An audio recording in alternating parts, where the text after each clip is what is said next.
Good afternoon, everybody, and welcome to this very special Saturday afternoon special Nat Geo Kids show. That is the African hoopoe. My name is James Hendry, and there's a very good reason we started with the African hoopoe. That is because it is birding big day, and that means we're trying to spot as many birds as we possibly can. If you would like to ask any questions, you can ask your parents to send us an email on natgeokids@wildearth.tv. That's natgeokids@wildearth.tv. Let's go back to the hoop hoop. Now this is a bird that has a name that is onomatopoeic. That means its name sounds like its call. And this bird goes whoop whoop, whoop whoop, whoop whoop. And so it's called a hoopoe, which I think is quite fun, don't you? A hoopoe. And we're going to try and find as many birds as we can, and we're going to try and catch more birds on screen than our friends up in the Masai Mara. Mary, you say it's a big day. Well, yes, it's a pretty normal day, except for the birds.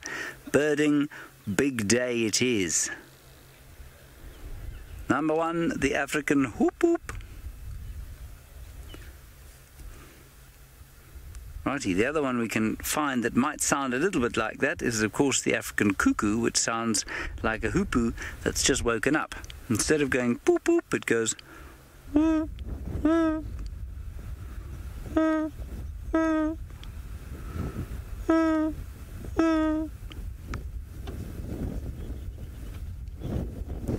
Alrighty, let's go up to the Masai Mara, where a very special friend of mine, whose name is the Vov, is waiting to show you, no doubt, some birds, but also the wonders of the Masai Mara in Kenya.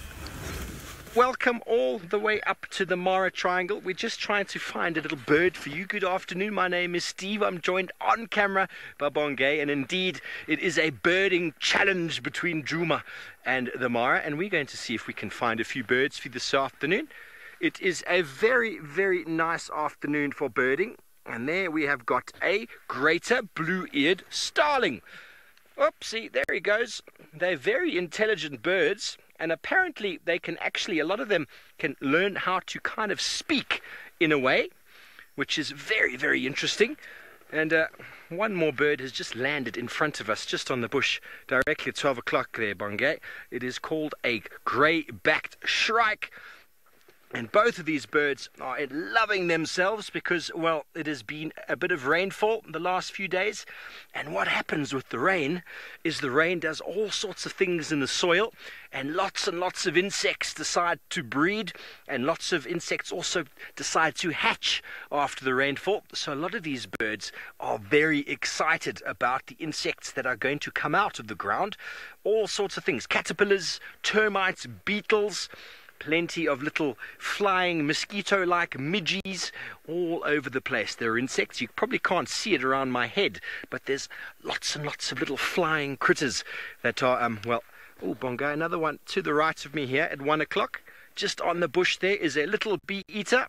There we go. There's another one. That's a very cool bird. That one specializes in catching insects on the wing. See if you can look around the bee-eater. There's lots of little things flying, and it's busy trying to find one, and it'll launch off of the perch, catch it, and land back. Oh, isn't that amazing? They call that behavior hawking, because if you think about a hawk, if you went hunting, they used to, and they still do, but it used to be a very common thing. People would have a hawk on their wrist, and they would let the hawk go. The hawk would go and catch some food, be it a bird or a scrub hare or something, and then it would come back and land on the owner's arm.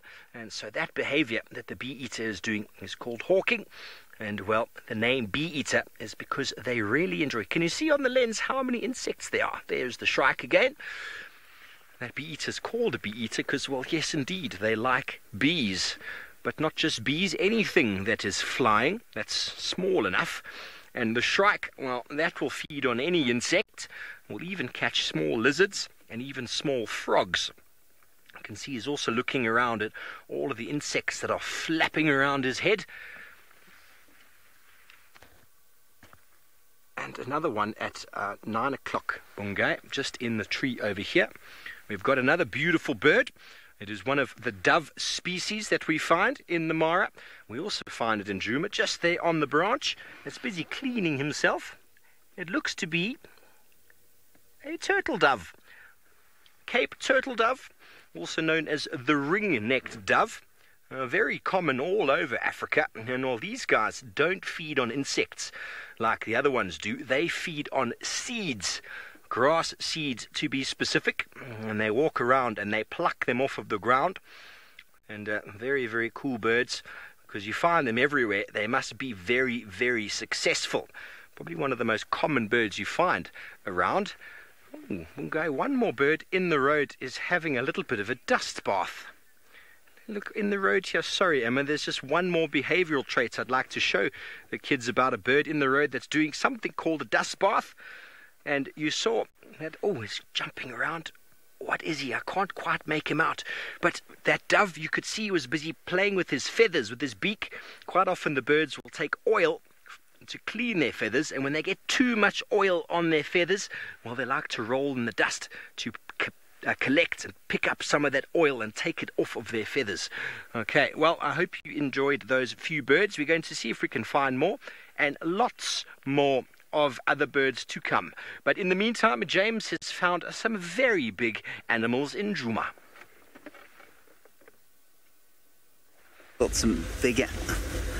We have got some bigger animals, some elephants, 3 elephants, a very small herd of elephants. I'm just going to get into a nice position, try not to break my back as we drive through holes. There we go.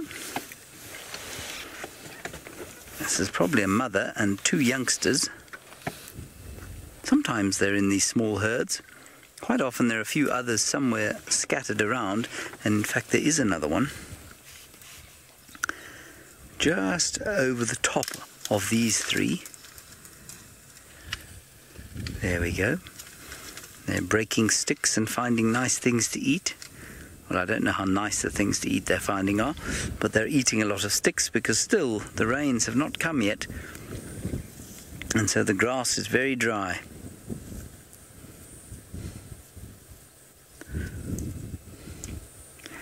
I think that they're going towards a waterhole, and I think we're definitely going to follow them all the way there, and hopefully we'll see some other birds on the way for birding big day.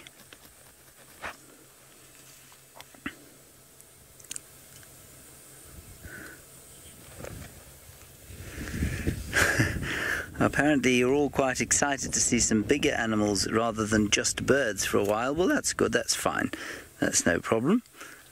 But hopefully there'll be some birds around here. All right, let's move a bit, I think, try and get a little bit closer, perhaps around the front of these very special elephants, so we can look them in the eye as opposed to look at their bottoms.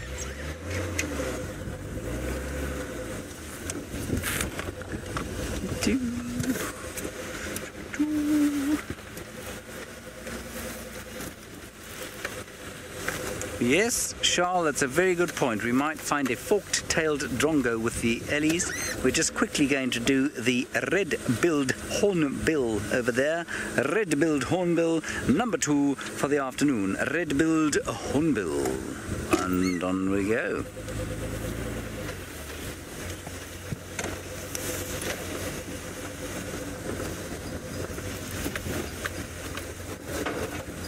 Going to get around these guys. I see. Unfortunately, we're not going to stay with these elephants because the rules of Big Birding Day mean we have to go to Steve if he finds a bird. So we'll go across to him now. Yes, well, we found some more birds for you boys and girls, and this is probably one of the most interesting birds that we find around. It is a mouse bird called a speckled, or actually a white-headed mouse bird. My mistake.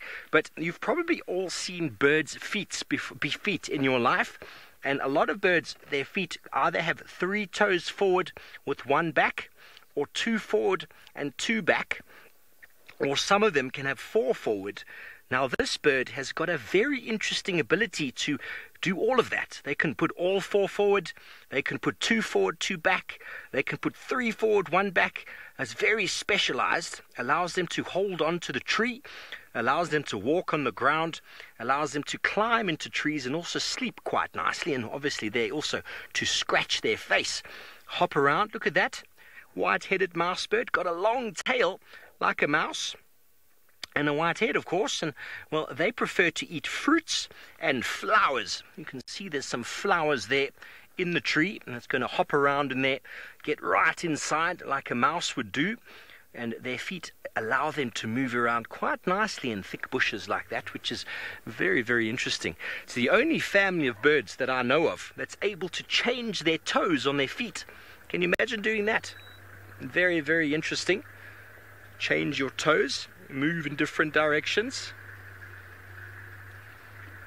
Yes, it does remind you, MDR, of a cardinal. We've actually got a woodpecker that's got a cap like that, and that would remind you of a cardinal as well. Well, you might see a vehicle go past. We're not the only ones here in the Mara Triangle. It is a reserve with lots of people coming and going, and they're able to move in and out, obviously with guides sometimes on their own. And they're all here to see the wonderful animals, the wonderful bird life as well. And that is what we're hoping to show you more of this afternoon. Well, please don't forget to send through any questions you might have with your parents on Wild Earth Kids at Nat Geo Kids at wildearth.tv. We'd love to hear from you. I wonder if any of you are very interested in birds. What did you see there? Oh, look at that. There is a woodpecker. There's a woodpecker. We were just talking about woodpeckers, and that woodpecker has 2 toes forward and 2 toes back, and they peck on the wood, and their beaks are very specially adapted to dig into the wood itself to feed on little beetle larvae and things that are hiding in there. Very, very specialized. One of the most specialized feeders that you have in the bird kingdom, because they're able to peck into the wood. Can you imagine taking your head and smashing it against a tree? I don't think I could do that. That would be very, very, very painful. But very characteristic red on the top of their head. I didn't quite get a proper identification of it though. It kind of looked like a speckled, but I'm not 100% sure. Off it has flown. And very interesting, because they create, when they dig into the tree with their beaks, oh, there goes a white-browed cuckoo. That is another bird that's walking around on the ground, and they like to feed on insects. They will feed on baby birds as well in their nests, and it is part of the family of birds that we call the rainbird. The reason why it's called the rainbird is it's got this very sort of water-like call, and often when they call, we think that they basically they bring the rain. There it is, one fast look. You can see it on the ground, and we're going to go all the way back down to James, who's getting a better view of his elephants.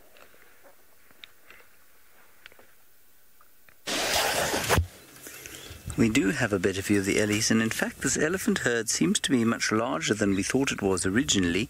There are quite a few coming towards us. In fact, there's a very little one walking just to the right-hand side now. Look at that. Isn't that special?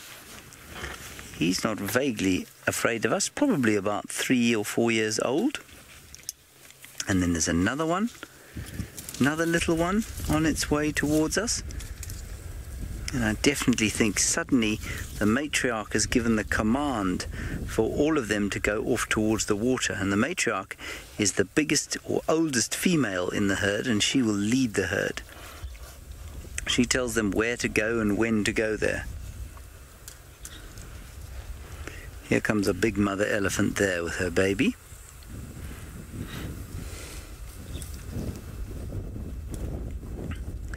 Very large animals, and very impressive to see so close by. They can give you a bit of a fright because they are so very big, so much bigger than you imagine even.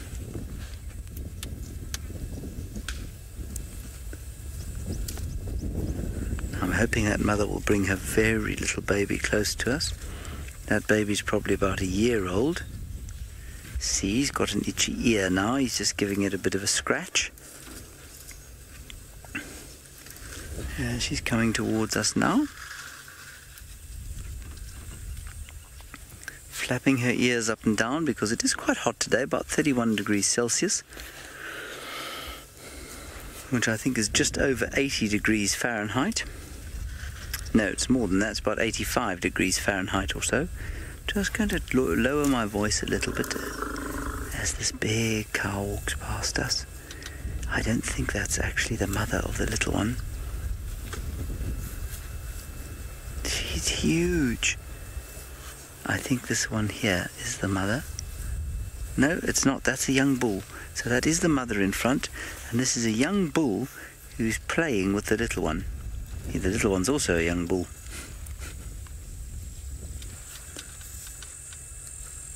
That's very sweet. See how slowly they walk? They've got such a careful, stately way of walking. Come, let's move on. Let's follow them.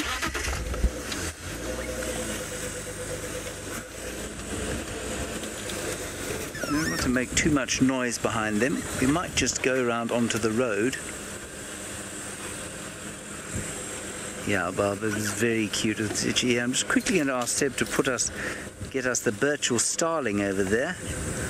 Birchall's starling, only number 3 that we have, but there it is, the Birchall starling. Very good. Let us continue.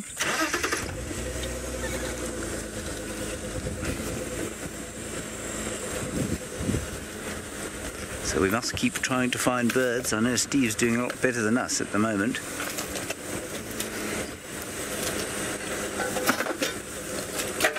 I'll show you something interesting up here. You can see a big hole in the tree there, and I suspect that the starlings are actually nesting in that hole there. Down a bit to the right. It's right just above us.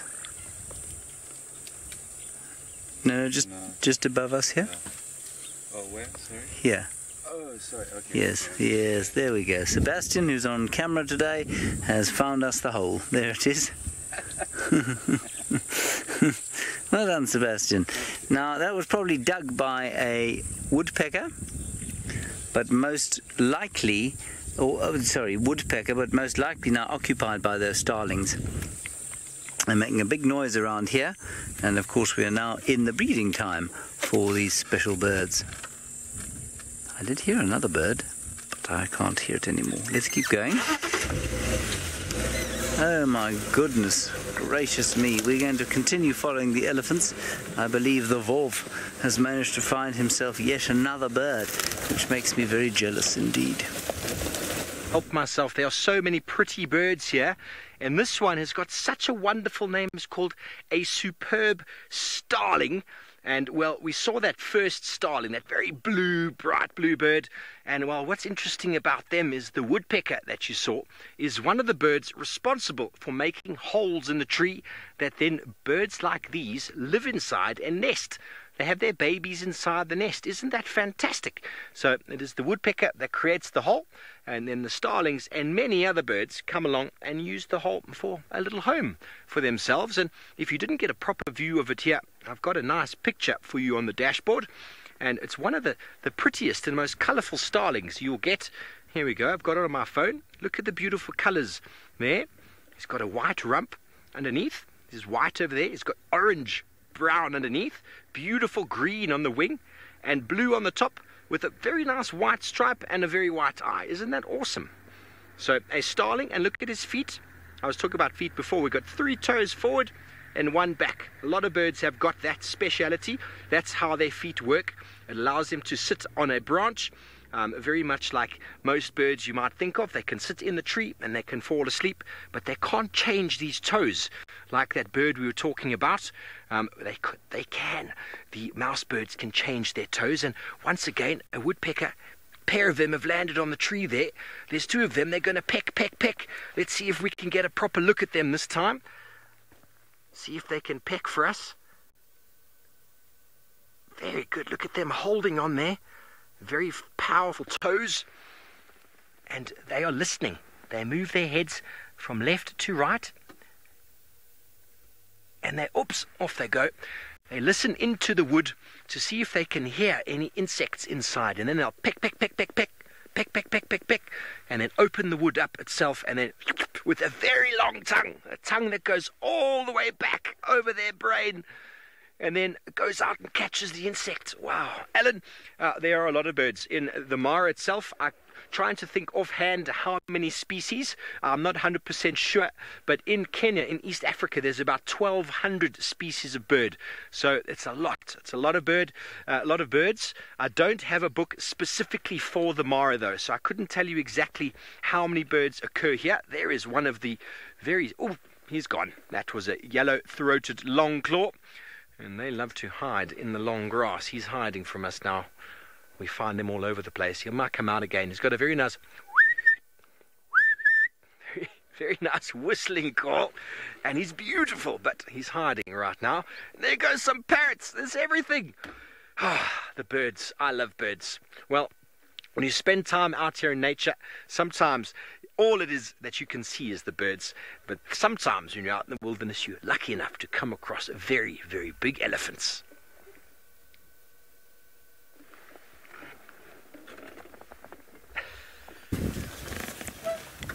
Here we are still with our elephants, and they're coming down towards the waterhole. We've moved round onto a road to make things a little easier for us, and so that we don't have to make a noise when we're driving towards them.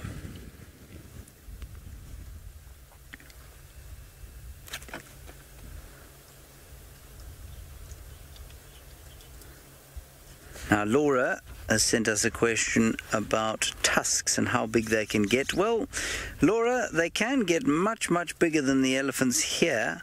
We can see some of the big bulls have got tusks that would reach the ground. They're so heavy. I can't remember exactly what the heaviest tusk ever found was, but I think it's about 130 pounds or so. So that's a huge, huge tusk. 130 pounds. These guys all have got pretty small tusks.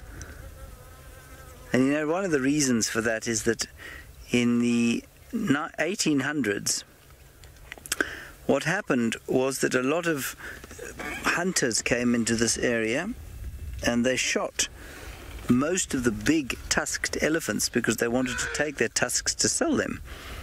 And that means that the genes or the big tusked elephants just don't occur as often as they used to.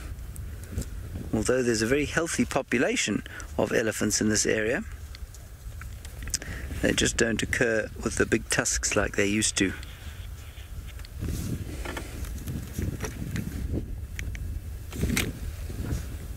See, those are quite small. Still very useful though. And in fact, for an elephant, for practical purposes, small tusks are probably better than big ones. And that's because big tusks are very difficult to use if you're trying to scrape bark off trees or dig roots. Whereas these little tusks can be very easy to use. I think they probably also break much less frequently than really long tusks.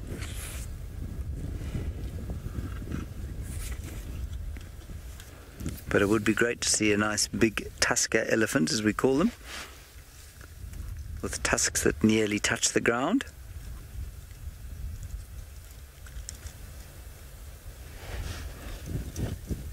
And you can hear them chewing away on their sticks and their leaves. They would very much like to be eating grass at this stage, but like I said, the rains just haven't come yet, and so we haven't got enough grass for them to eat, so they're still eating what they would in winter time, which are sticks and roots and leaves and pods if they can find them. Now we have to find some more birds. We've only got 3 so far. Angie, I don't know if elephants' ears feel like rubber. I've not often had the privilege of going over to an elephant and saying, "May I feel your ears, sir?" Because normally if you do that, they either run away or they stomp on you, neither of which is great fun. So it's very difficult to tell. I think they probably feel like leather, really, rather than like rubber. So they are very thick animal skin, so I think they probably feel like leather. Like a belt. A good belt. They're totally silent. There are 1, 2, 3, 4, 5, 6, 7, 8, 9, 10, 11, 12, 13, 14, at least 14 elephants in this little group, and you can hardly hear them. If you put 14 people in that block and ask them to walk through silently, it would be completely impossible for them. Human beings make a lot more noise than elephants, if you can believe it. And one of the reasons for that is that elephants have got soft underfeet. Their feet are quite soft, which means they don't walk like we do, going thump, thump, thump. And it's funny, you know, you think you're walking quietly until you actually listen to yourself, until you carefully listen, until you want to be quiet while you're walking, and then you realize how loud we as human beings are. So they're going off across the water. They have two options now. There are two water holes quite close to where we are, and I'm not sure which one they're going to take. They seem to be heading directly in between the two.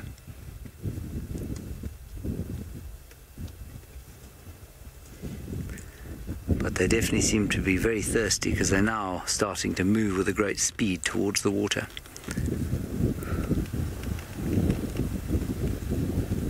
All right, I think let's go round and see if we can't get a better view of them coming down. You can see that that one there ain't looking so good, a little bit thin. Yeah, right. And maybe in need of some good summer forage, which there isn't much of at the moment. All right, I believe the Wolf has found yet another bird. We have got nothing. We're going to do our best to find another bird while we move around to find the elephants again. Thanks, James. Well, very important to pay attention to the birds that we have out here. This one is going to come and land again. It's called a lilac-breasted... Oh, it's gone. Lilac-breasted roller is, in fact, the national bird of Kenya. So it is the bird of the country we're in right now, which is very special. And what is interesting about them is in South Africa, they are the most photographed bird around. And I'll show you now why. I've got a picture of him, because they are so beautiful in color. Let me show you a beautiful picture of this bird. If I can just get him for you on the screen. Look at that. Isn't that just the prettiest bird you've ever seen? Oopsie. So many colors. So many colors. It looks like someone has gone and taken a black and white drawing and drawn in with the most random colored crayons they could possibly find. And the reason why I wanted to show you this bird as well, apart from it being the national bird of Kenya as well as Botswana, is it also lives in cavities in trees. And we were seeing it now having a fight with some of those starlings we saw before. They not only need to both share or use holes in the trees, they will fight each other for them. And they also feed on very similar food, and that is insects once again. So these birds have lots of rivalry with the other starlings.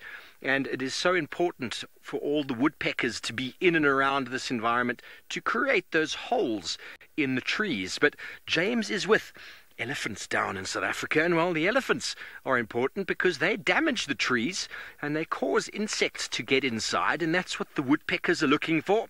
And well, that is how the whole story begins. The elephants make the damage.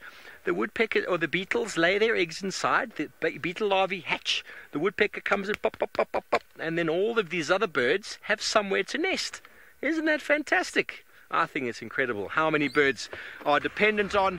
And we're starting with James's elephant. Very interesting. Very, very interesting how it all connects, boys and girls. None of this is separate. When we see this grass here or that tree there or that bird, they all have something that crosses over.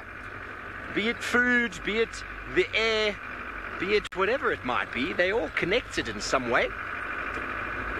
Nothing is on its own. Here we go. He's here again, sitting nicely for us on the tree. So you can actually see him in the real life now, just at 8 o'clock. There we go. There is the lilac-breasted roller. Take a photo. And on that note, James's elephants seem to be very thirsty.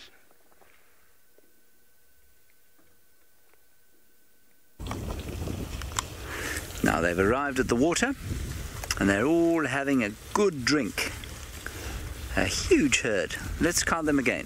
1, 2, 3, 4, 5. 1, 2, 3, 4, 5, 6, 7, 8, 9, 10, 11, 12, 13, 14. I think I'm right. I think they're just 14. Oh, and there's the old one that I said wasn't looking so good coming up behind. There are 15 of them. Isn't that nice? Very special.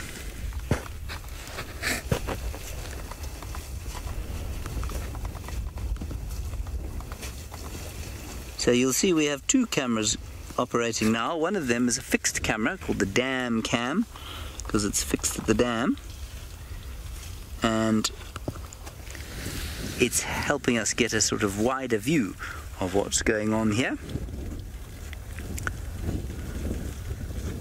Now elephants, unlike quite a few animals, including many of the predators, really like to have clean water. Lions and leopards, they don't really mind. They're very happy to drink dirty water, but elephants are very fussy.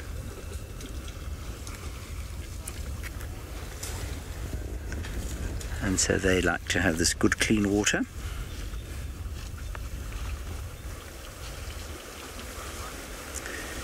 Charles, that's a good question. The bones of an elephant foot.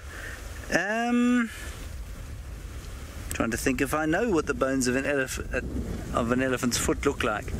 Basically, they've got all the same bones that you have in your foot, just some of them are fused together. In other words, they've been stuck together over time, and they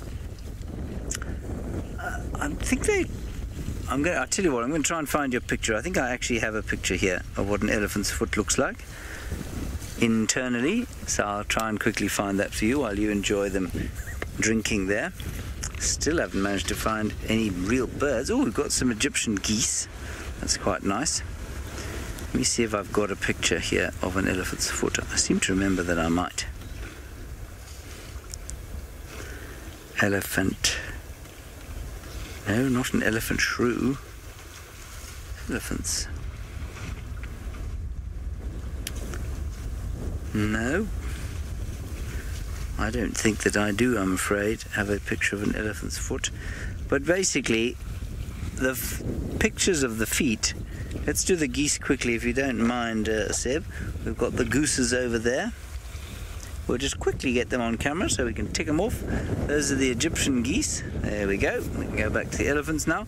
But I think the elephant's foot is basically a thick pad, bony pad, and into the middle of it you will find the digits, so the fingers or the bones of the fingers, some of which may be fused to each other, and that's what bears the weight of the elephant. I know that's not a very good description. You really need kind of a picture diagram to be able to understand what the foot or the inside of an elephant's foot looks like. So I'm sorry I can't do better than that.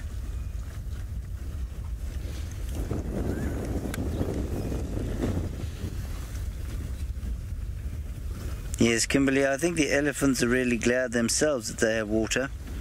It's a tough time for all the animals, you know. Not easy. And so for them to have water here is great. Now this water is pumped. So we've sunk a borehole or well close here, and the elephants are drinking from that water.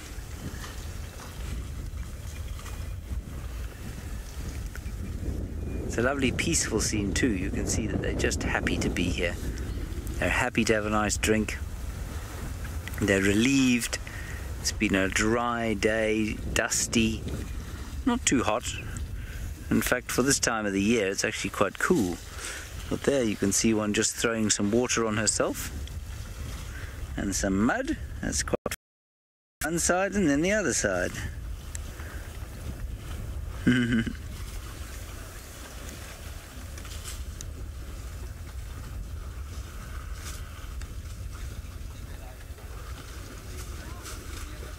They love to throw mud on themselves, especially on a hot day. Yes, Sam, exactly. Perfect day to enjoy a swim, and that's what these elephants are doing. Really enjoying a good swim. And a mud bath. They love mud. elephants almost as much as hippos love mud, and buffalo. And of course for many animals out here, mud is the best possible way for them to cool down. Without mud they'd get very hot indeed.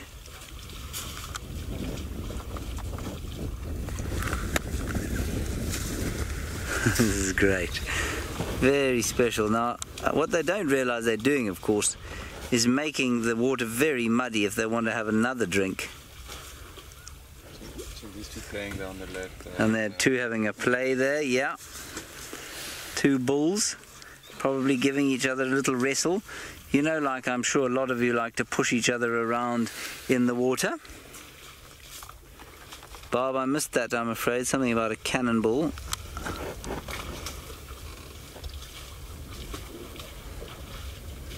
Yes, wait until one of them cannonballs. That will be quite something to see, won't it? This is just great.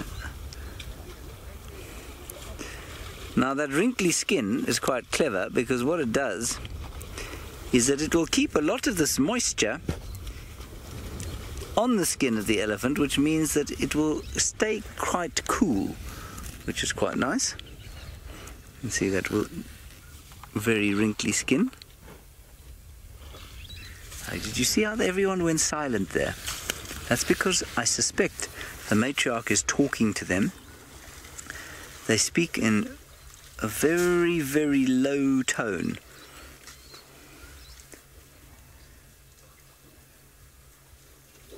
That we can't actually hear. So they all suddenly stopped and they listened, and then one or two carried on drinking or spraying mud.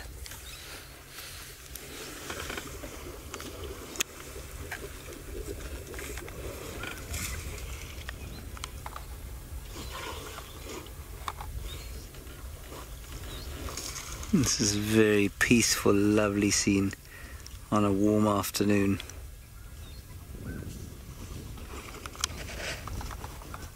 It's a great thing to be able to enjoy, isn't it?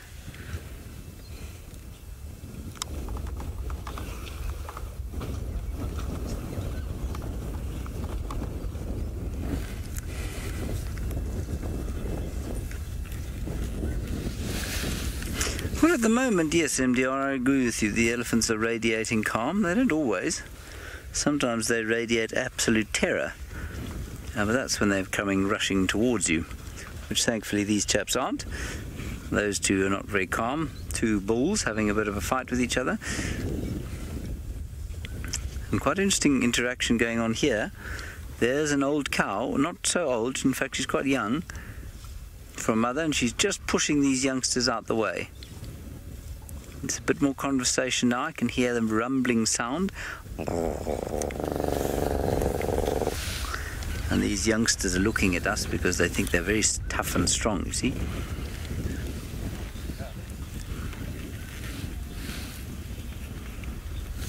Tutti, sometimes it's obvious who the leader is. It's normally just the oldest cow. But sometimes it can be a younger cow.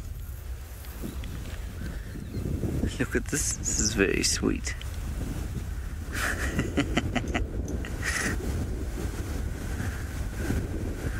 Now these two young bulls will wrestle just like the other two are. They're a bit younger though. They're probably about 10.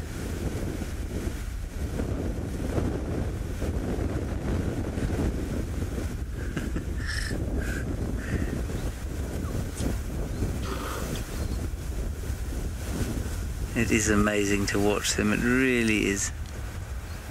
They so enjoy talking to each other, they are so social. They have such a complicated social structure.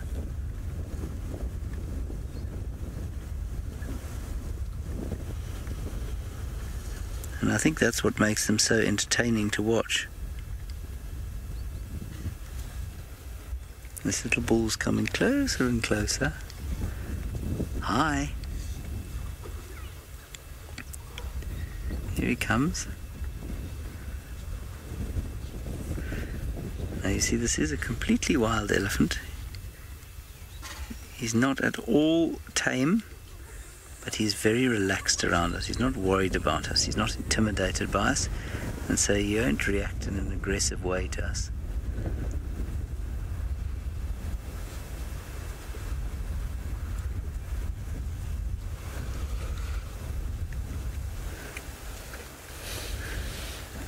See, now I think what's happened is the matriarch has decided to take them away now. She's given the command, a low ultrasonic rumble.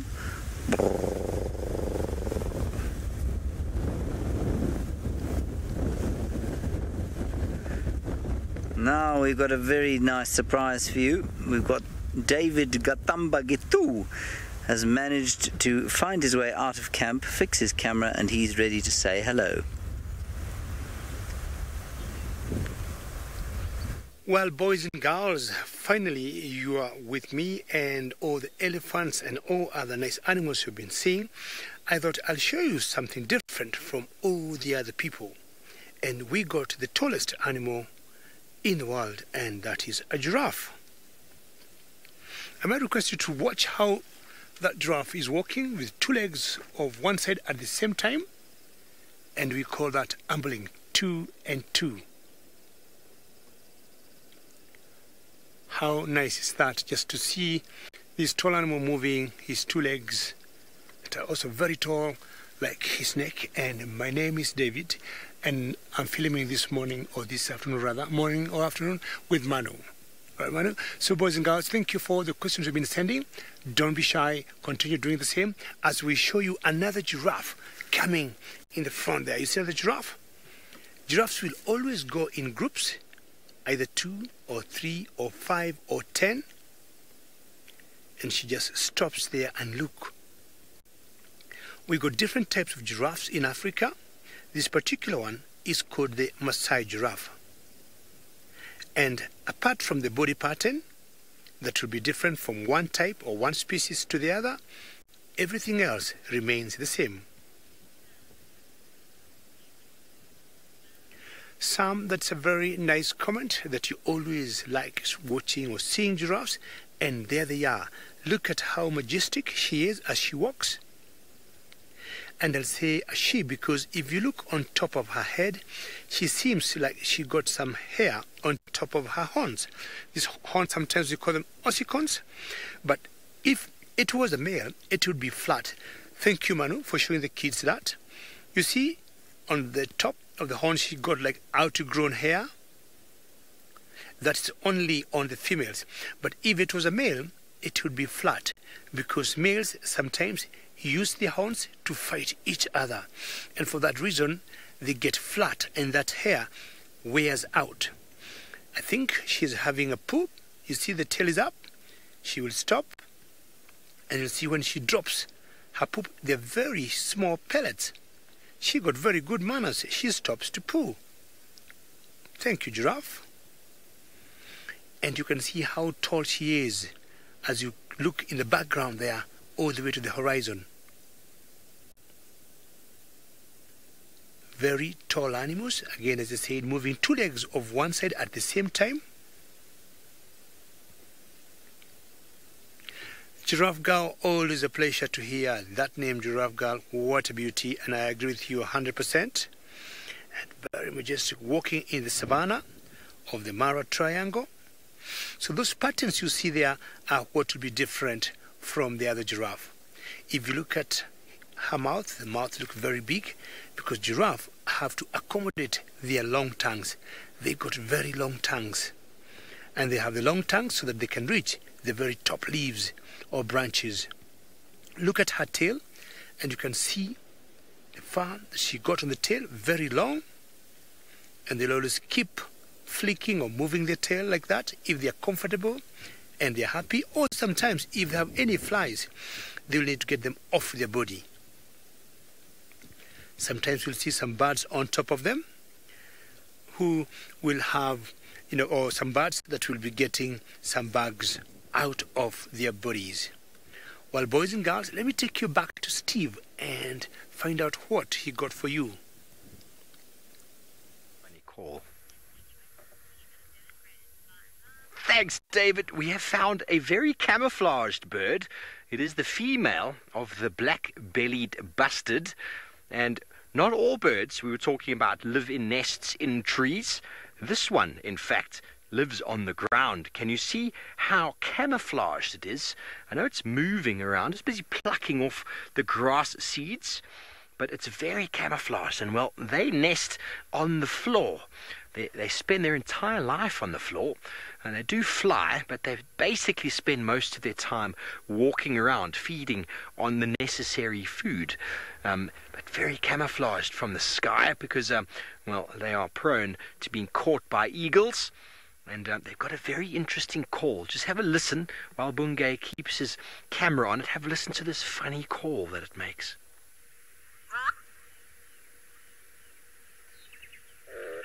Isn't that strange, eh?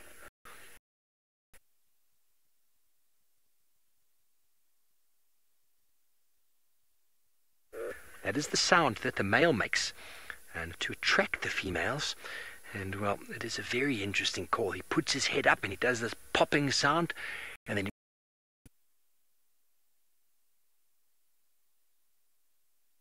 very, very interesting. But not land areas were here before the trees were, most likely, in some places that is, and so very different design for these birds. Okay, well, we seem to be struggling with a little bit of our internet, but it's not only birds that enjoy the trees. Down in Juma, James has got a cat who loves to be in the tree. Now we've got a very special treat for everybody. This is Hosanna, the male leopard. He is almost 3 years old. He'll be 3 in February. And he's sitting here. Oh, he's got a little bit of a sneeze going on. We are, of course, going into the pollen season, and I don't think it's very comfortable up there. And so he may well come down.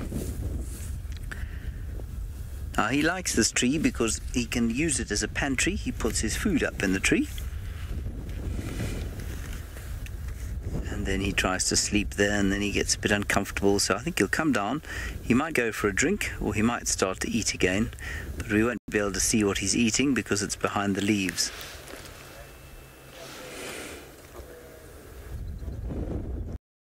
Now hiding from us, so I'm not sure exactly what he's doing. There is another vehicle with us, that's why you can hear a car starting. Alright, I'm not sure we'll get another view of him, unfortunately, so we'll probably carry on and see if we can find the buffalo. While we do that, David Gatambagitu is driving around, trying desperately to find some birds and other interesting creatures that he might find in the Masai Mara. And now I'm going to stop talking. Well, boys and girls, welcome back. And I have big plans today, and my plans today are to look for lions somewhere.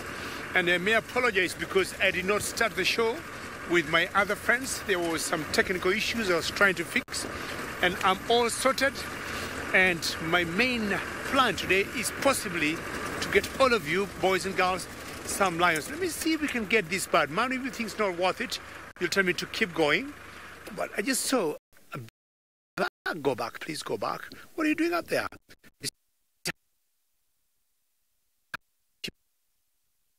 The man is following the same bird, or maybe go to a different tree. Thank you very much. And we call that bird the lilac-breasted roller. What are you doing? She was trying to catch something for herself, and she got an insect in flight. Will you believe that? That is what you might call a kill. They would either catch a butterfly or any other insect that could be flying. And she's going back to the original tree. Are they two or is it one? There should be two now. I think you can hear them calling.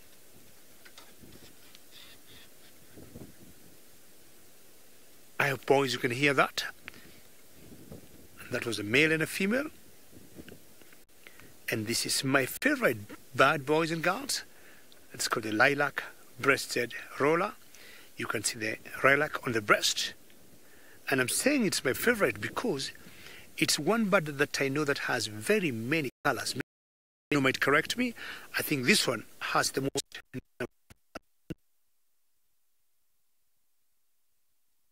national bird of Kenya. They'll always fly sometimes and catch an insect, or they'll stay on top of that tree, and that tree she's on is called a torchwood tree, and then maybe fly down, catch something for herself, and then fly right back and eat it. If, for example, it is a beetle that got a skeleton that she'll need to crush it, she is back to the same tree. So you see how efficient she is.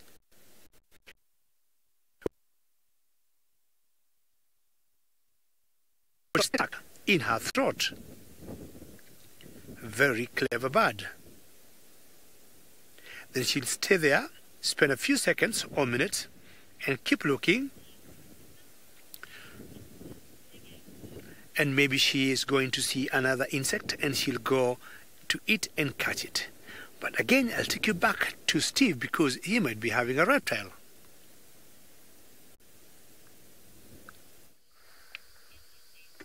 Yes, well, look at this. We have got I think it's a terrapin, which is basically a freshwater tortoise that is busy digging in the ground. You can see it's got nails on the back of its feet. It's actually busy digging in the road. And what it's probably doing is, after we had some rain last night, the road in the area is very soft, and it's going to dig to a certain depth. Very, very dangerous place. I'm probably going to have to go and move it because, as you can see, I nearly drove over it. I managed to scoot around. But these tortoises and terrapins, they dig into the ground where they then will deposit their eggs. So it's probably a mama who's got some eggs to deposit into the ground. Most certainly laying eggs, Bob, most certainly. And the process of digging is very, very difficult. It takes some time, and they dig a little bit and then take a breather, and dig a little bit, then take a breather. So the laying of the egg part is still coming. Here you can see the back legs busy kicking, and the front legs are pulling soil out the front. I think, it's definitely got its head in the hole. So interesting. I'm not 100% sure what species it is. It's definitely a chelonian, which basically means it has a shell surrounding its body for protection, and that is because they walk very, very slowly. They've got their home and they've got their armor on them, and if anything tries to eat them, they just tuck themselves up inside, and, well, you don't need to be very fast if you can hide inside. Rashida, you want to know which animal's got the longest claws? Well, probably a tiger, I suppose, or a pangolin. Pangolins got pretty long claws for their body size. Aardvark has got pretty long claws as well for their body size. But, wow, polar bear. There we go. I'm going to go with the polar bear. Polar bear or a grizzly bear has probably got the longest claws for an animal. But then for body size, they are very big animals. If you think about a pangolin's got enormous, it's almost like an armadillo. They've got enormous claws, which are designed for digging and for finding out termites and things in burrows. But these little tortoises and terrapins have also got claws which they use for digging, but very, very slowly. And, well, we've got a ranger with us. We're probably going to try and move this terrapin tortoise, because otherwise, well, he's just going to get squashed with the car, isn't he? Normally out in the wilderness, you don't touch animals. You leave them alone, especially tortoises. You don't touch them because, well, they generally will get rid of water that they've been storing inside, and an animal like that takes a very long time to get anywhere. Well, you can't let them shedding their water bladder, can you? Okay, well, it's not only terrapins and tortoises blocking the pathway. James is having equal traffic troubles down in Juma. Hello everybody, I just quickly want to get on the radio. There is no standby for the sighting, there's only one station there. You're welcome to make your way. So we're sitting with a young bull here. One of the two that was having a fight with another young bull, and now that other young bull is walking away while this chap shows us how amazingly strong he is with his stick. Now he is ashamed of himself and he is walking away.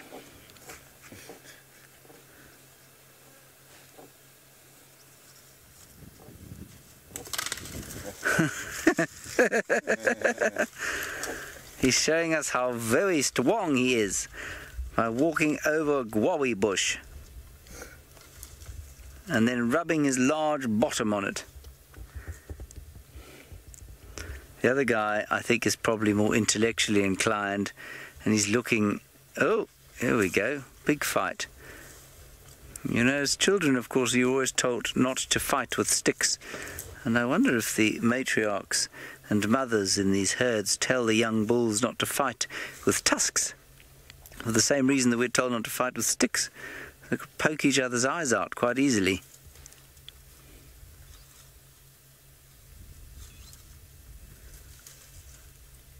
Can you imagine how sensitive your front teeth are, your incisors? Imagine bashing them up against friends when you were having a fight. I suppose, well, we sometimes do that anyway when we're not having a fight, but you can imagine trying to fight with your incisor teeth. It would be a disaster, especially if you didn't have a dentist, yeah? Right, let's carry on.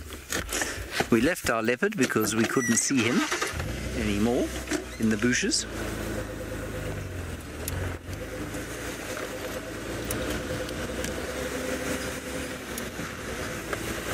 Joy, I don't think that they dislike each other. I think all it is a little bit of sort of rambunctious wrestling, if you like. You know, like young male humans or want to do. They like to have a little bit of wrestling from time to time, and I think that's just what these chaps are doing. They're doing it again. Let me just get next to them.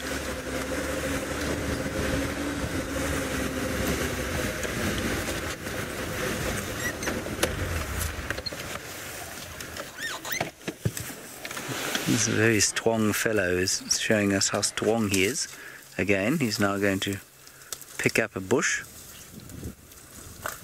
I think he wants to get away from us though a little bit. Here we go, that guarri bush is going to take a pounding now.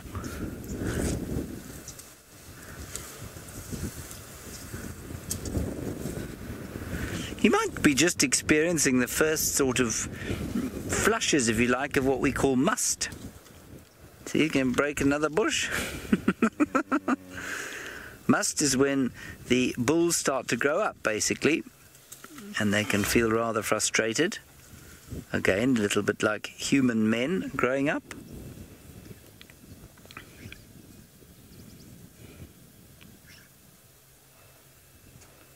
There they go. I don't think we'll follow them from here. I think we'll let them go, and we'll go and see if we can't find one or two more birds before we have to forget about birding big day. In the meantime, let's go back up to the Vov in the Masai Mara, and we'll see what he's going to find you. I think I'll probably pop to another waterhole and then maybe go back and see if we can see the leopard. Come back.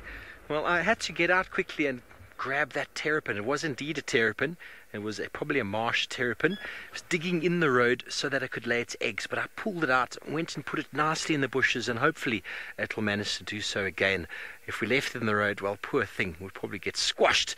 But marsh terrapin, this is the marsh over here. If we look over to our right-hand side, and just to finish on some birding sort of information, when you're looking for birds, quite often in a bird book, they'll give you the description of where the bird will be and the different habitats. So here you can see we've got nice grassy open habitats, and then over to the right over there you can see the thickets, much more sort of vegetated. So different birds will use different sort of areas for nesting, for feeding, for living, for doing their thing. So if you know where to look for the birds, well, then you'll be able to find exactly what you're looking for. But boys and girls, it has been an absolutely marvelous afternoon. Thank you for joining us once again on the Nat Geo Kids. I know James loved it down in Juma, showing you the elephants. Unfortunately, David was a little bit late coming out, but he came out with a bomb. And from myself, we've had a great time. I hope to see you again next Saturday. Have a beautiful day, and we'll see you then. Good night.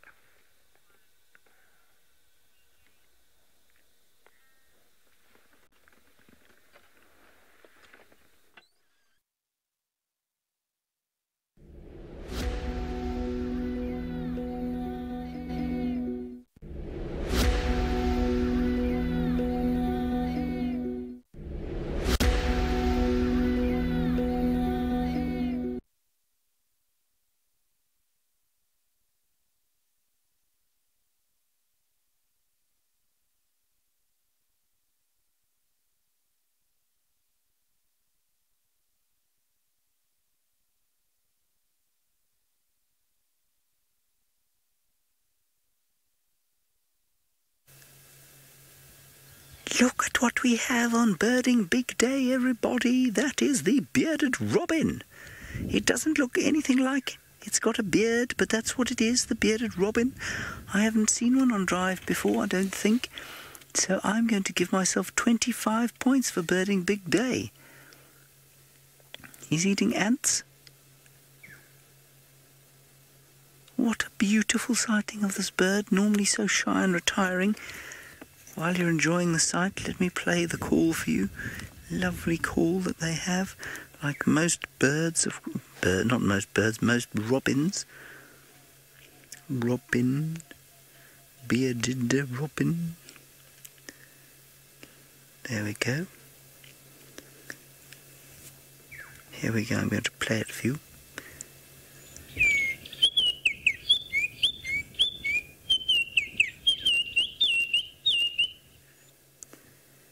See?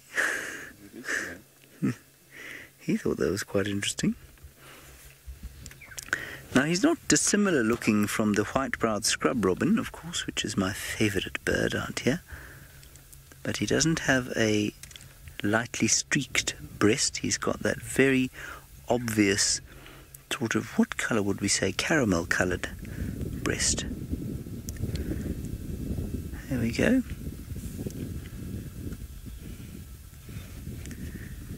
And apparently we had a white-browed scrub robin this morning. That is very special. Gorgeous. Alrighty, that was the bearded robin. Welcome to the normal show, everybody. My name is James Hendry.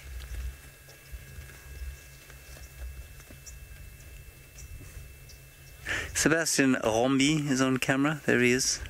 And we are going to find some birds, and we'll go back to Hosanna. I think he's started to move now, but we're going to just do a little loop around, see if we can find some buffalo, and then we'll go back to Hosanna. On we go. What a lovely sighting of the bearded robin chat. Bearded scrub robin, sorry. The bearded scrub robin. Let's continue. Very wonderful.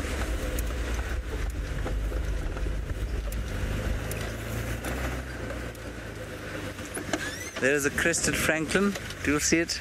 It's in there. Oh, crested francolin, why dost thou hide from me? There it is. Crested francolin, we'll take that. Thank you very much.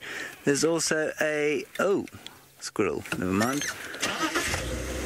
Squirrel's not a bird. They don't count. What else can we find? What else can we find? There are many, many sunbirds calling all over the place. There's a little bird, a tiny little bird in there. No, we're not going to Steve. Steve is not... Steve can wait. There's a bird in here. Come on, move, bird. Otherwise we're going to get cut off, sent to Steve. There it is. Fantastic rattling cisticola. We'll take that one. Thank you very much. Very good. I think I heard another one around the corner here. But don't you want to see what I've got around the corner?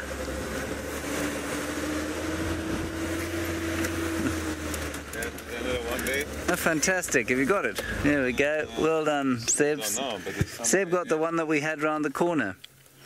I can also hear, let's listen carefully.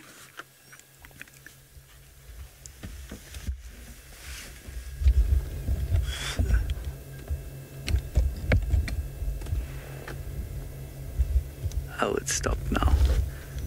It was a bleating warbler, a green-backed bleating warbler.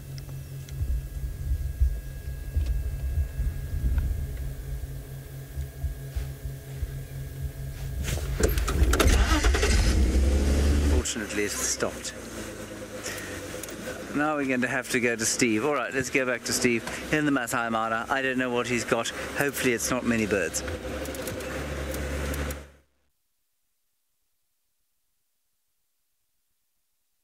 Apparently it is about 19 degrees. 66 degrees Fahrenheit, and well, we've got a very young elephant right here next to us on the side of the road, and obviously my name is Steve, welcome, and I'm joined by Bungay this afternoon again, and we are out in a very dry marsh comparatively to last night. It was very wet with all our covers closing over us.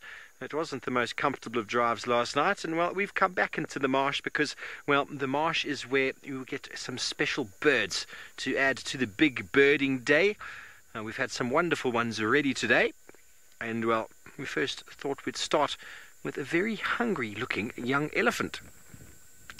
The largest bird of them all, Dumbo the elephant, only joking. And imagine how big your ears would have to be able to fly as an elephant. It would have to be enormous. Really, really big.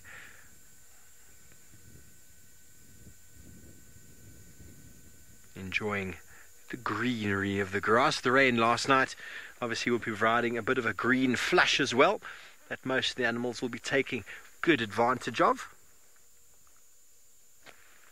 And so that's it. Welcome to the show. I'm sure James has told you how to get hold of us. Hashtag SafariLive on Twitter, or just drop your comments in on the YouTube chat stream.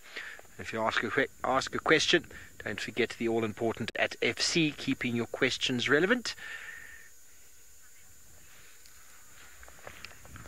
Oh, puma, a rhino bird would be very interesting. Well, we're in the area to find you a rhino, puma. But if you have a look just underneath on the penis sheath of this young bull here, if you don't mind, Bongai, there are enormous ticks. He's actually got a lot of ticks on his body, this one, right underneath on the penis sheath. And then there's also a couple on the chest. Those are the big, fat buffalo ticks. And the females that have gorged themselves full of blood. And, well, once they have done so, they generally fall off. And then all of the ticks, the pepper ticks or the eggs are laying. Look at all of them. You don't often find such large ticks on the chest of an elephant.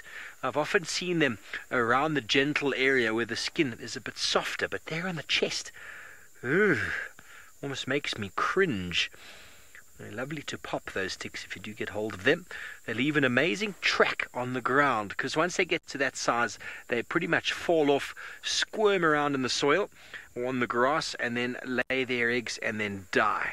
Those eggs then hatch into thousands of little what we call pepper ticks, which are the ticks that really get to us on bushwalk down in Djuma.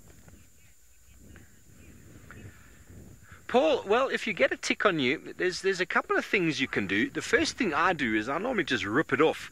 If it's a big one and I find it. A lot of people think that it's not a good idea to just rip it off because the head might get stuck in.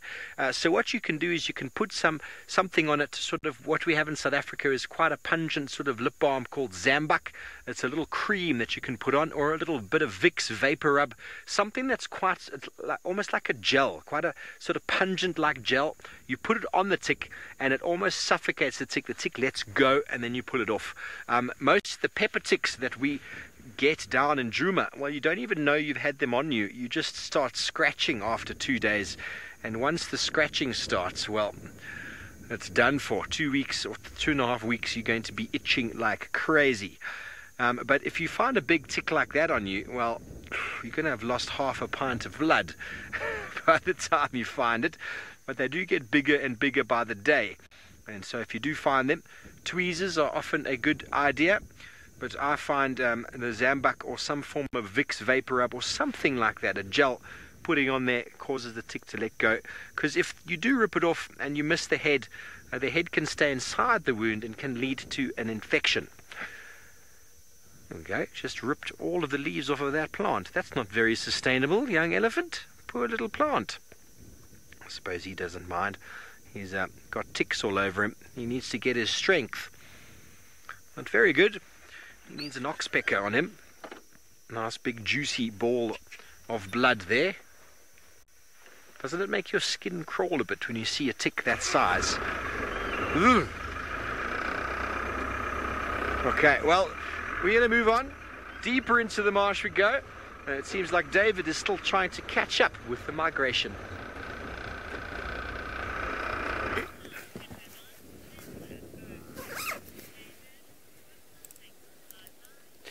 Well, from very big elephants, we come to medium-sized animals, and these are the wildebeest, the wildies, and I got them here in their thousands. Now, the biggest highlight in the Mara Triangle is when these animals do come here from Serengeti National Park in Tanzania, and that happens every year. This year, they came a bit late, and we do not know why. And it seems they'll be going back to Tanzania also a bit late. And you can see them there in their thousands as Manu is panning the camera.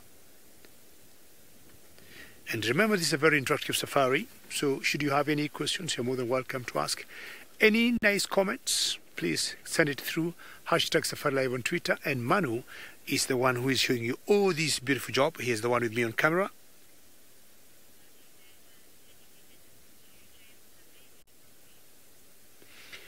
And come the month of February, this is the time all these wildebeest will be dropping their babies like with James.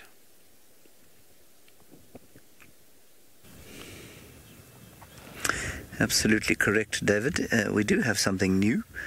It's not particularly impressive in number, but it is very impressive in its complete vulnerability. That is a little wildebeest, probably just born. You can see it's still got the umbilical cord hanging from its belly, and it's the first of our Juma herd to be born this year. Now, last year the herd did very well. I think they only lost 2 or 3 to lions, which is not bad going, really.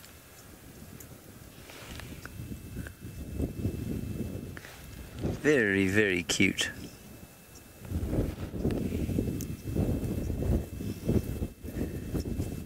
So tiny and keeps making little bleating noises. Bang, bang, bang, bang. And I'm sure the rest of them are going to give birth fairly soon too. They're not nearly as synchronized as the impala, but they are relatively synchronized compared with some of the other animals, like the zebra, for example. Red-billed oxpecker, we'll take that one.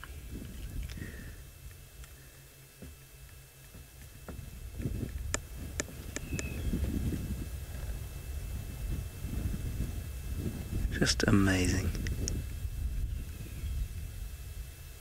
Poor little thing. So vulnerable. Pond, I don't know when its umbilical cord's going to fall off, I must say. Giraffe take a very long time for the umbilical cords to fall off, but this chap, I'm going to say about a week maybe. But I don't know. I'm really not sure how long the umbilicus of the blue wildebeest, Connochates taurinus, takes to come off. I suppose it'd be pretty easy to research that, of course. All you'd have to do is go to the southern plains of the Serengeti. You'd find thousands of them in February and then just count. Yes, as Emma says, the oxpecker there is just too big for the little chap. Must be quite a weight for him to carry. That's very funny. Alrighty, let's move on. We're not far from Hosanna. We'll head back there now. Giraffe girl, they wean relatively quickly. They wean after about 3 months or so, I think, if I'm not mistaken. So they are, I am slightly guessing there. I will check it up for you, but I'm pretty sure it's about 3 months. The herbivores do not take a long time to wean. They will start nibbling on grass almost immediately. And of course their mothers, or they'll pick up the bacteria for their guts, probably from their mother's dung. I know that sounds very unfortunate, but it's the way it is. If you want to infect your gut with dung, then that's what you must do.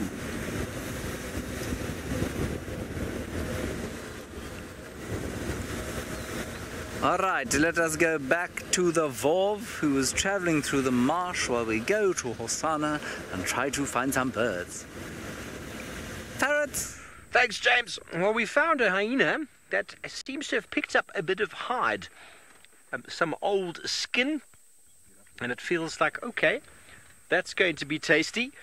We're just going to change the vehicle position because it's going to run behind us into the sunset. And we're in the same area last night where we originally found these hyena. We're not far from the bat-eared fox den, and well, in the distance we just spotted the head of a lion. But then we saw this individual running with what's probably like a leather shoe. He's going to take that and chew on it. It's one of the reasons hyena do quite well in sort of the end of the migration period, because they can feed on the carcasses, the numerous amounts of carcasses, bones and hide that's left behind that wasn't able to be eaten by lion, vulture and all that sort of thing. So late into the migration, even though everything's gone, they'll be able to feed on things that are accessible in the environment that others can't. So that's what makes them so successful, and probably the reason why most people think hyena are scavengers, because you would have spent a lot of time seeing them. Oh yes, this is what I've been looking for. Spent a lot of time seeing them picking up bones, picking up things like that, and feeding them late into the year and thinking, oh, these things are scavengers. But they do that when food is low. I've been looking for one of these for some time. Someone, I think Puma, wanted to see black rhino. Well, I found, excuse me, I've got to unplug. I'm unplugged now. Got to find you some black rhino dung. Yes, I'm touching the poo with my hands. I'm just going to get a couple of those out there quickly, and then I'm going to plug myself back in so that I'm not lost with communications. A couple of them, and it's very interesting, the consistency of these. The color, first of all, is very similar to that of elephant.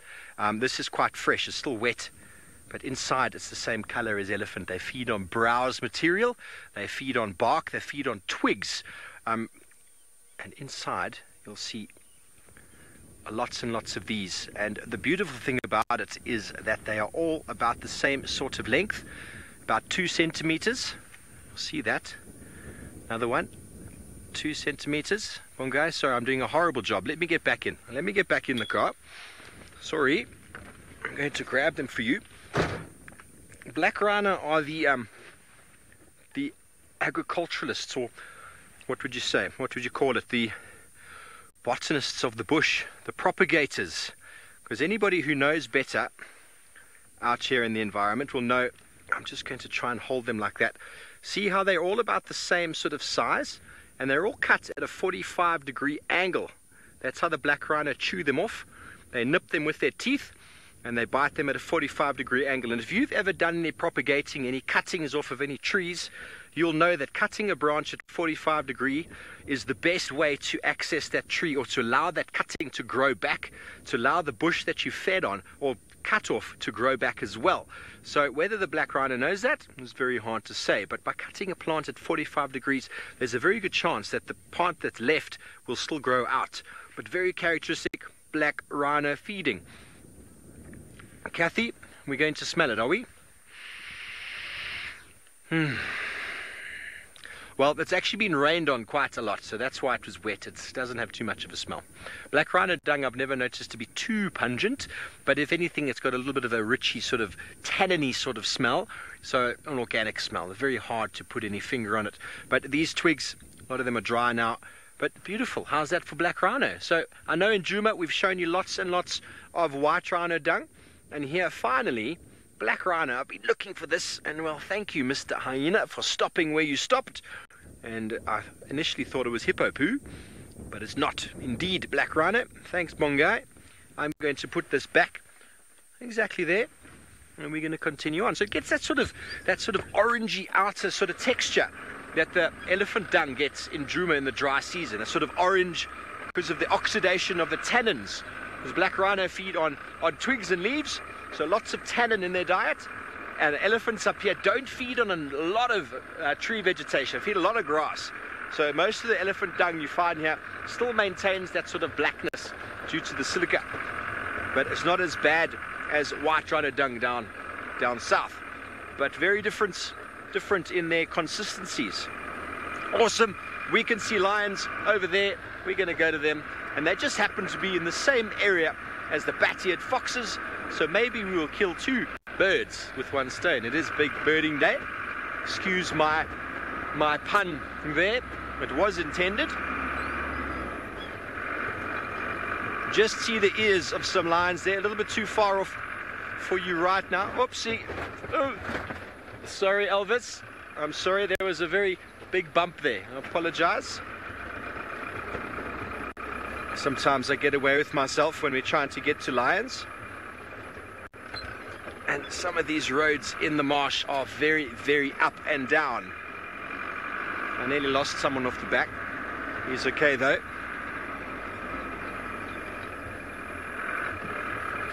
Angie, yes, snakes are a huge problem when it comes to birds. Obviously, they don't overexploit birds, but a lot of snakes will feed on nesting birds either in the tree or on the ground, depending on the snake. All different birds have different strategies for dealing with them. Sometimes, oh, there we go. We've got some lions spread out throughout the landscape here. Sometimes you will find bird parties going absolutely berserk when they find a snake. And it's quite a nice way to find snakes. The birds go ch-ch-ch-ch-ch, and you come there and then you will see the snake moving through the tree. So arboreal snakes are obviously a big problem for nestlings in trees. And many snakes, namely puff adder, pythons, cobras, are a problem for birds on the ground. Birds just like the spur-wing lapwing that we've got just over here. Just add that one to the list. And once we've seen that, we can go across to what looks like a very sleeping pride of lion. Just ahead, there was the spur-wing lapwing, very similar to the blacksmith lapwing. They have actually hybridized in Lewande National Park in Malawi. A ranger I did some training with a few years ago actually did some research on the hybridization of this bird with the blacksmith, and it made a very interesting little mixture between the two. But both being lapwings, both ground nesting, would both be very susceptible to a snake that can smell or heat or sense heat on the ground, namely pythons. We're talking about predators. Over to the right, directly in front of us, Bungay, we've got it about 12 o'clock. We've got a pride of lions lying up there. And by the look of one of them looks to be a male. I saw, oh, there's one, but there's more to the left, I think. Oh, you've got the one on the far right. Okay, more to the left. There is a male with his head up. He's a very blonde-looking male. There's an elephant, of course, with a youngster. Looks like a young elephant having a little snooze. Elephants do snooze. They do sleep. We just don't ever find them sleeping, and when we do see them lying down, we think there's a problem. But they actually do physically lie down, and quite often mum will spend a fair amount of time eating while the youngster just lies there. Obviously the youngster is probably still getting milk from mum, so it doesn't need to forage as much as she does. It just, when it's thirsty, goes and has a drink. Okay, so where is that male in relation to those elephants? Yeah, a bit more left, Bungo. We've got more lions to the left there. And there's a very beautiful male, blonde male, in the middle there. There he is. Right in the middle. Seemingly a different pride to what we saw yesterday. Look at him.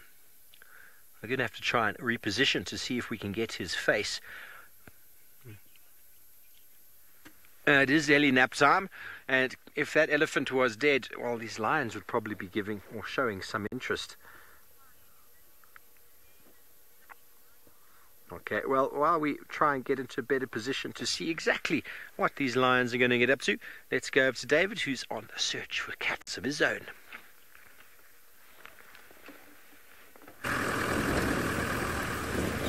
Well, finally I have arrived in the Sausage Tree Pride Republic, and it's not very far from where I am that I left them this morning.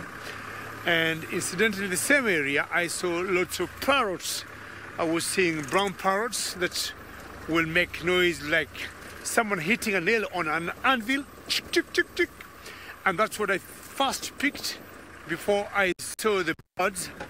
And it was exciting to see them either feeding or trying to feed their own chicks on a tree. Now we want to look with Manu very carefully in this area where we think the sausages should be, because they had their cubs and the whole family, and I don't think they went very far from here. We might be interrupted by some elephants on the way, but we want to open our eyes And I've always respected Manu because when he's manning the camera, more often than not, he does not sit. He's always standing up. So we'll be watching some elephants here as we open our eyes to see whether the lions are in the same spot we saw them before or not. You see those elephants, Manu, there? Okay, those Ellie's there. But also at the same time, I want to get what I call my far Lucas. And look, at the same point, we left those, yeah, it was around that area, unless they might have moved. This is the place we left those lions this morning. Just got here, and we're just scanning slowly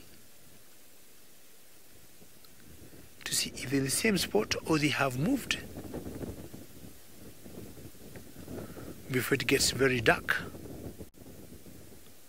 And even if they move, they don't go very far. We've got an elephant on the way, which is interrupting Manu's view. It's fully grown and a youngster there. And that's the Olololo in the background, that blue escarpment you see there. I think I'm going to be looking for a place where I can cross some very deep drainage here and see if I could locate the lions I had this morning. But in the meantime, we'll send you to Steve, who got some interest in carnivores. Adult. Thanks, David. Well, we found the bat-eared foxes, and they are in their original hole. Excuse me. The hole on the other side of the road that I possibly thought might be a new den. Well, we managed to get a good look in it now with a light, and probably they were just investigating. The youngsters popped their heads in yesterday, had a little look, seeing if there's anything worthwhile. The natural inquisitiveness of youngsters. And so we've just got the one adult standing guard. It's about this time last night that they got up and started foraging. They were already moving when we found them, but temperatures were a lot cooler than they are right now.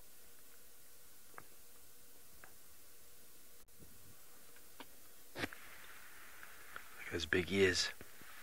I wonder if it knows there's a pride of lions not very far away. Doesn't look like the same pride we saw last night. We'll go and have a look at them shortly. I just thought seeing the bat-eared foxes for a moment would be just absolutely wonderful. I know lots of you out there very excited to be seeing these bat-eared foxes excuse me, on a regular basis. I think I just swallowed a beetle.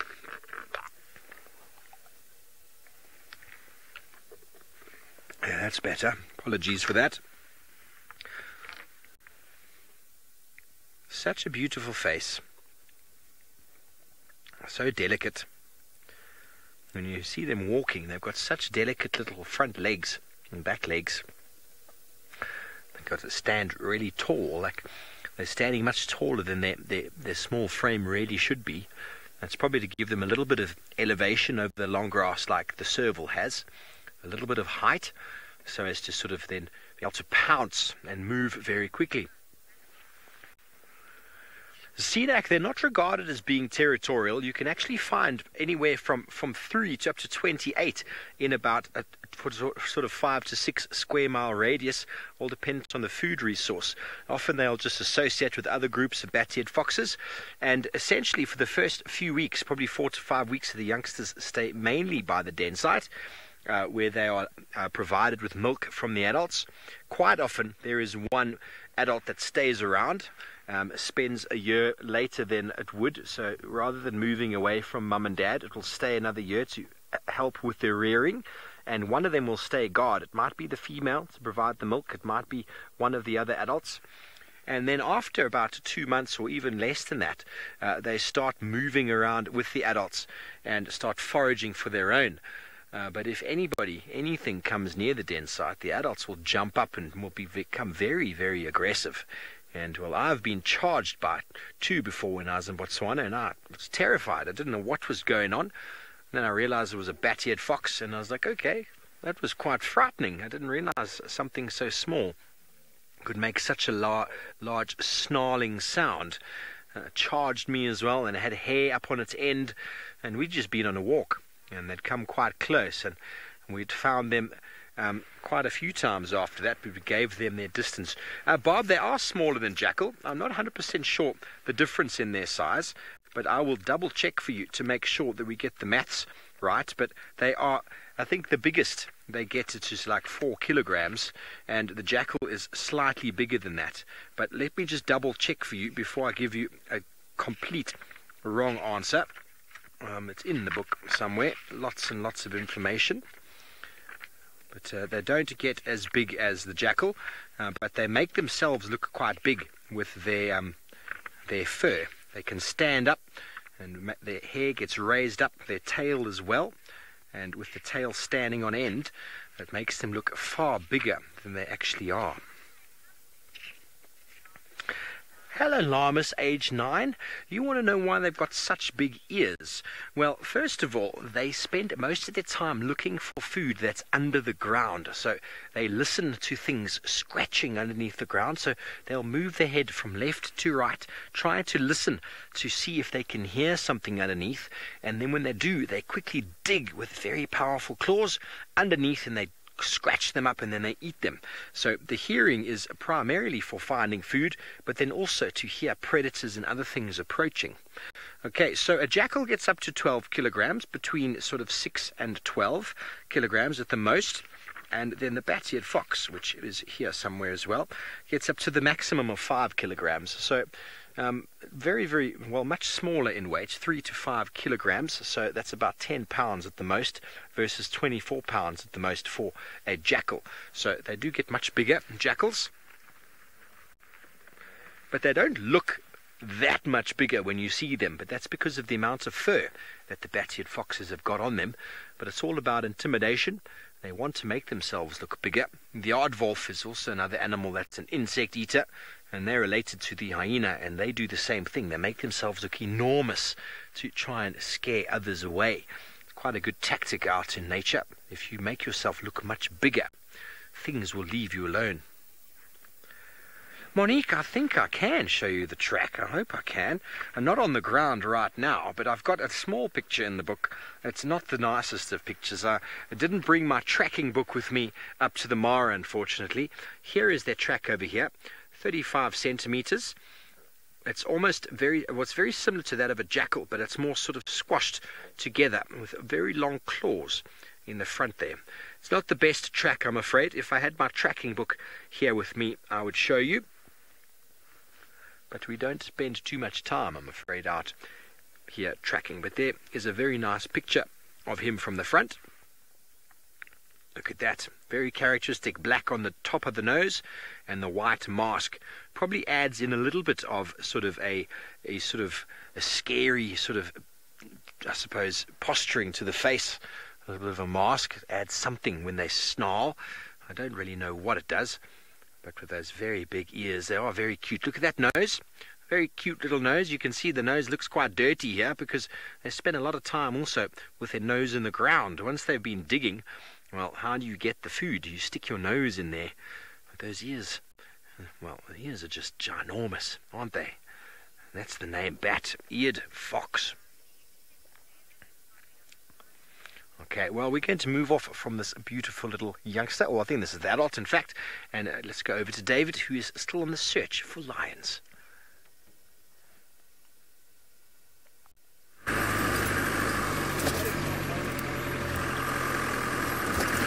Well, what you're trying to do now is to see whether we can get the sausages. We have seen one male from a distance, and that is not part of the sausage tree pride.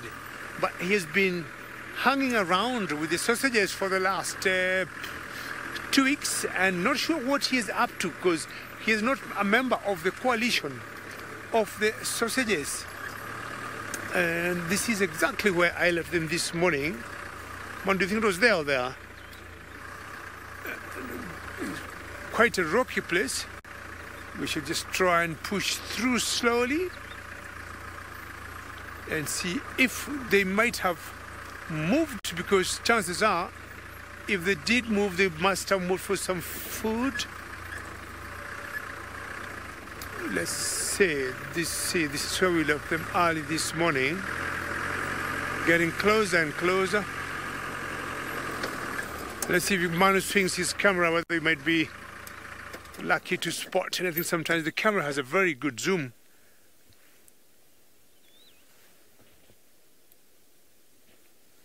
That's exactly the place we left them this morning. And turns out they might have moved a little bit. As soon as it cooled off, nothing there. The sausages, for those who have never joined us before, are 5 females and 3 cubs they got in that pride. And it seems they might have relocated, either looking for water or for some food. And I think we may have to move on, Manu. Let's just move on a little bit close to that bush.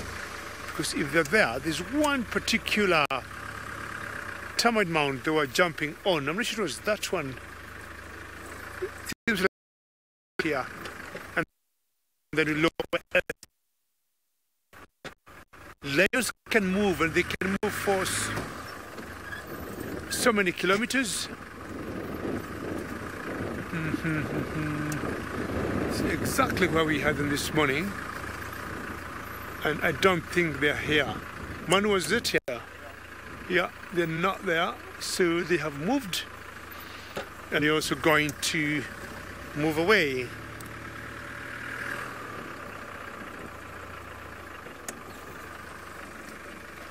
Okay.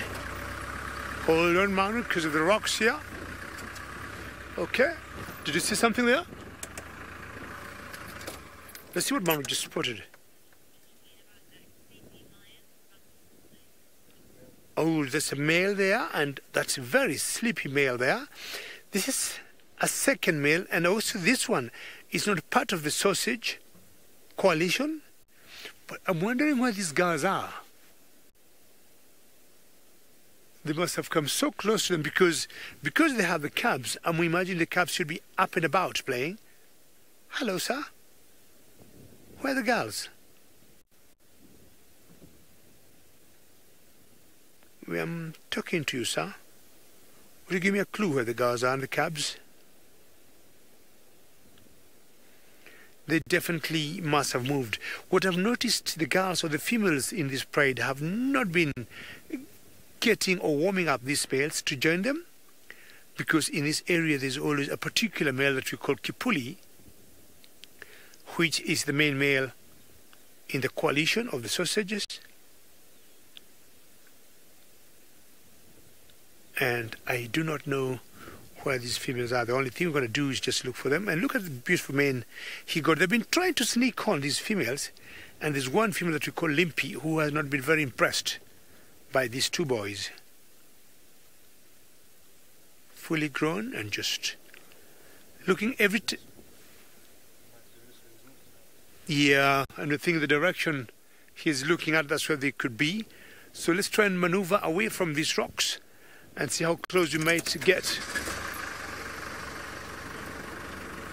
Trevor, see that? Well, and very good looking male. If you see Kipuli, Deborah, you'll be surprised how big Kipuli is. And they've got a huge mane.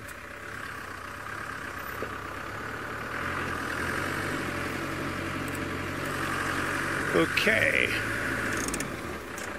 He was looking this direction. And that's where we want to try and go. Maybe they could be there. But what I know, this is their area, and they never go very far from here. But at least we've seen those 2 boys. We know the 2 males are there. Females will always want some kind of cover, some kind of protection. So they'll always want some males with them. But definitely not to these males. It must be Kipuli and 2 other youngsters that join Kipuli to form the sausage coalition.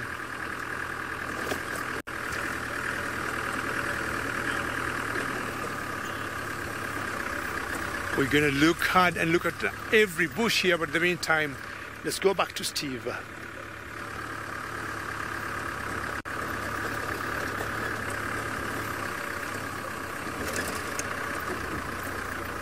Welcome back, everybody. You might notice that we have switched over to the IR spectrum, the infrared, due to the diminishing light we are experiencing.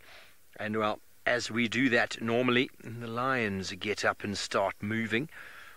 This is not the same pride we spent time with yesterday, I don't think. It's hard to... Oh, she's going to call.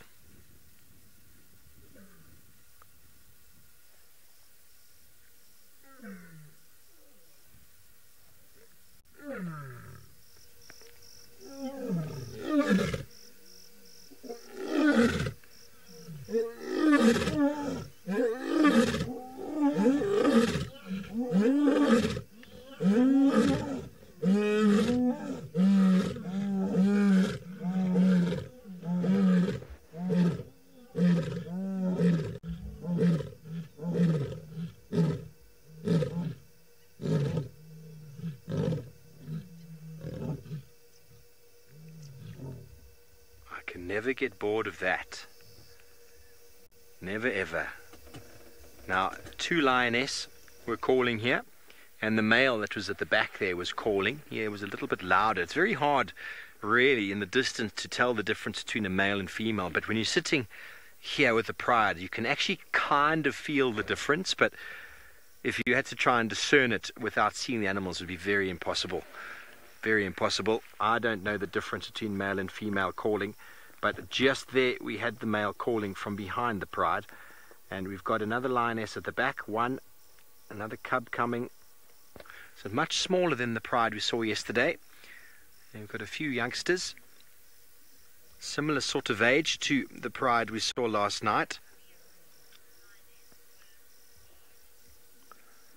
And look at them walking parallel. Lots of love there. Nice one, Mom. You sounded so dangerous. That was so awesome. I hope one day I'll be able to roar just like you. That's just what happened there. That's exactly what happened. That cub was telling Mum how proud she was. He was. This is a young boy, in fact. No, it is a girl. Magic Dragon Wizard, that was awesome. And being here in the flesh to experience it is always very special because it goes through you. It penetrates the skin. There's more. I hear more about to happen. No, that's hippos in the distance. Hippopotamuses in the river. And there is a wattled lapwing shouting defiance at the fact that there are lions prowling around his open grassland turf. But this is exactly the road we followed the lions on yesterday when I had that really difficult time trying to turn around. And then they went pretty much past where we are and then into the block on our right hand side. Then they killed a very poor unsuspecting impala. Now these lions are probably a lot happier that it's not as wet as it was last night. I'm pretty sure it's a different pride. Only, if I can count again, 1, 2, 3, 4, 5, 6, and 7. 3 adults and 4 youngsters. And I'm not including the male that is back there. You just get a view of him.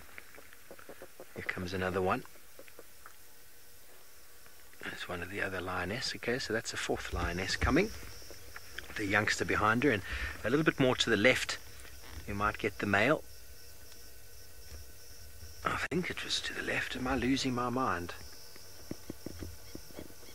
Yeah, he is there. He's just hidden in the sort of sedges. Go a little bit more left, please, Bongay. He was just there. He is hidden. Let's punch in a bit and do a bit of a scan. He is. How about a bit right? I can see him with my binoculars. There he is. Isn't that camouflaged? Hidden behind those sedges. Who said a male lion's mane can't camouflage him in, well, a pretty scant grass area? Quite incredible how from the front they actually can really blend in.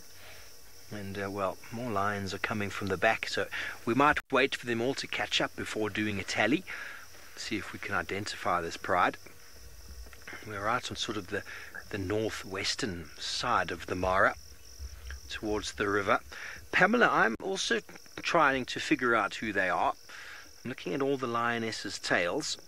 If it's the river pride, very likely one of them is missing the tip of her tail.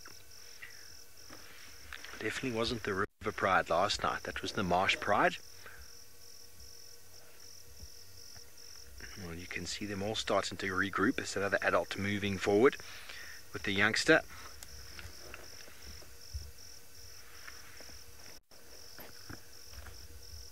They do all look a little bit hungry.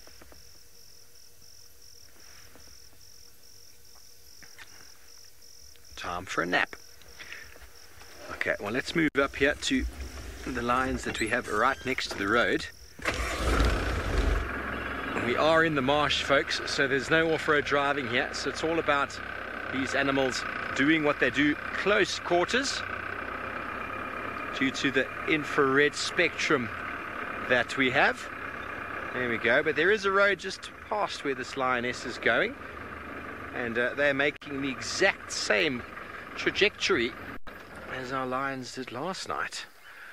Well, they're going to catch themselves an unsuspecting impala. Oh, sorry, I was rolling there. Apologies. There goes a beautiful lioness and her youngster. They are such delicate, elegant, beautiful looking creatures until you see them eating something, and then it all changes to something so much more primordial.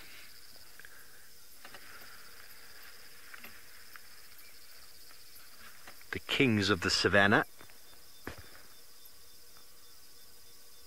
Prides of lion, very special. I'm really loving my time. There's a very pale youngster there. So hard to say. There's so many pale youngsters around these days in the prides. There we go. About to be a little bit of playtime. 2 versus 1. 2 versus 1. There we go. The youngsters. One materialized out of the right. Where it came from, I do not know. It's gone off in a little bit of a wonder. Everyone's enjoying the sighting. Well, we're very blessed to be able to show this to you. Having these lions right next to the road as well. We couldn't have scripted it any better.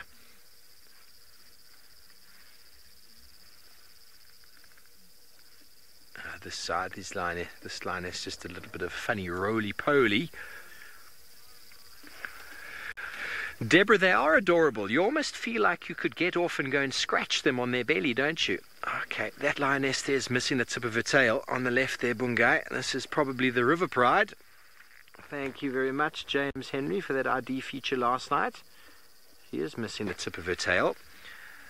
So this could, well, as far as the information I was given, with the tip of a tail missing, the river pride. But then what is also interesting is the Magoro pride, which is quite a distance from here.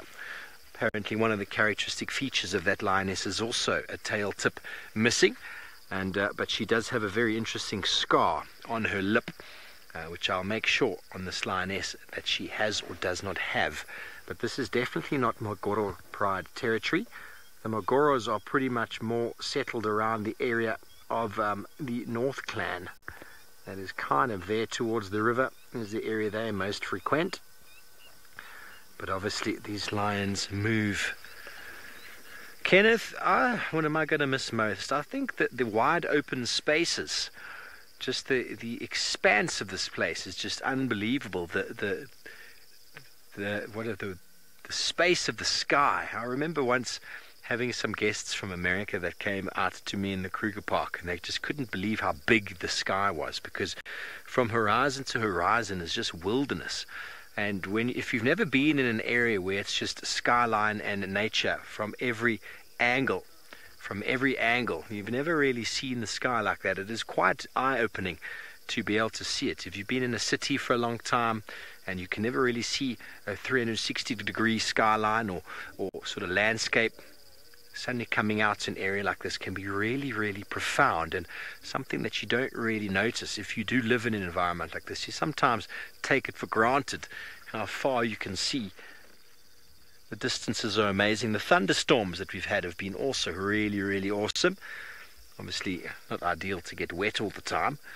But spending time with lions again has been very special. Being able to follow them for long periods of time. I'm still hoping to see that battle royale between the pride of lions and the big clan of hyena. Ooh, just on the right here, he's going to move the rock. No, he's not. Mum's looking very deliberately at that youngster. He looked like he's going to go give him a tackle. I've enjoyed being in the Mara, everybody. Thank you for your kind words. So we're looking forward to, I would like to also see a proper buffalo lion takedown. Because out here, you know, if these lions did something where we are right now, obviously with the IR light, we can't always pick up things that are too far. But in the daytime, if anything happens in this open plain, we can really see it from a distance without having to crash through bushes or move to get a better view. Down in Djuma, it always seems to happen behind a bush.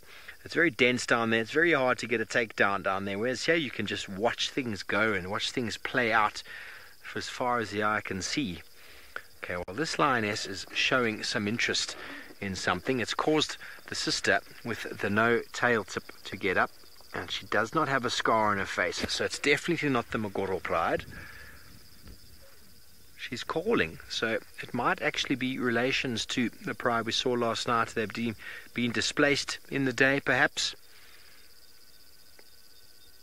Bit of a wound on the back of her hip there.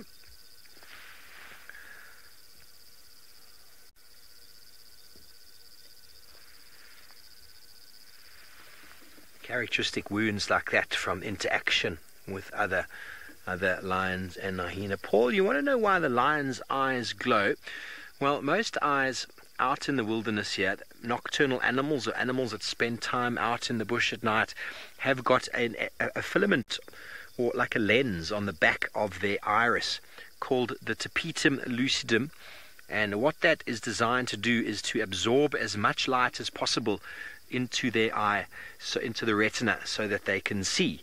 And lions are specialized in being able to see at night, so their eyes actually will glow. If I shone a spotlight at these lions, you'd see a reflection back. Most animals, you'll see a reflection back. So what that glow is really is their eyes sort of reflecting back the infrared light that we are using. And it's a very low frequency, so it's not affecting the lions at all. They look straight through it. If you shone a spotlight into their eyes, we would actually physically see the glow. There'd be a color that comes back. And that's to enable animals to see out here. We don't have it. Rhino don't have it, I don't believe. And primates don't have it. And that's because, and birds don't have it, except for possibly owls.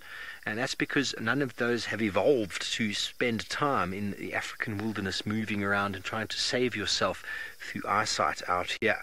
But everything else has evolved it as a form of either safety or as a form of hunting. Very specialized. How long it took to develop is very hard. Joy, I would say all the animals with a tapetum lucidum's eyes would glow. We can maybe pan out in a second, and Bongai can frame up on my eye and see if it glows. Bongai, should we do that? Are you ready to see if my eyes glow? Do we need to turn that light off? Are you ready? Are they glowing?